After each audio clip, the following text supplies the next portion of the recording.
It's a Cashin exclusive. As the plot thickens in Russia, the NSA leaker's dad telling me what he thinks about calls by some lawmakers here to boycott Russia if it gives his son asylum.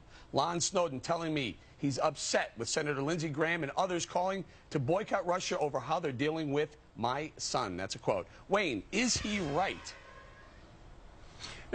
Eric, I think it's foolish for us to introduce and try to boycott Russia or punish Russia for something that Russia had nothing to do with. It's our own fault. Our own security and our background checks and all of that are at fault. This guy spilled the beans on something. We did that, made the mistake of hiring him. It's our fault. It has nothing to do with the Russians. It's up to us. John, I know you. I want to get to you in a second because you and I are both big-time constitutionalist, Fourth Amendment advocates. I want to go to Michelle. Michelle feels, where do you stand on Ed Snowden leaking the NSA secrets? Well, look, I think that, he needs to come back and face the charges. If you do an act of civil disobedience or you're a whistleblower or what have you, have the courage to stay and face the charges. But I don't think that we should take it out on Russia and, ruin the Olympics for all these people who work so hard to get the opportunity to go there. But I don't think we should take it out on Russia and use the Olympics as a diplomatic tool. All right, John, yesterday Eric Holder said that the Department of Justice will not seek the death penalty in the Ed Snowden case.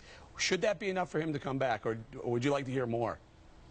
I feel bad for him. I mean, Eric, he's got to live in Russia right now, and I already boycott Russia. I don't invest there. I don't travel there. I mean, the average per capita income there is about $14,000. It's $50,000 in the U.S., so I feel bad for him that he's not able to live in this great country. But I don't think, to Wayne and Michelle's point, I don't think boycotting Russia is the best idea, is the right idea. I mean, all it does is hurt people who want to buy caviar, vodka, and nesting dolls. Russia's a thug. It's not a military threat. Well, we should boycott and destroy military threats. Fair enough, but let's talk about what they're talking about boycott. Lindsey Graham said we should boycott the 2014 Olympics. 75% of Americans, by the way, disagree with that number. Where do you stand on this, Jamal? Well, as they should. Why would we allow this punk, Snowden, if he wants to be a hero, I agree with Michelle, he wants to be a hero, bring your butt back to the U.S. and stand up to these charges. But why would we allow him?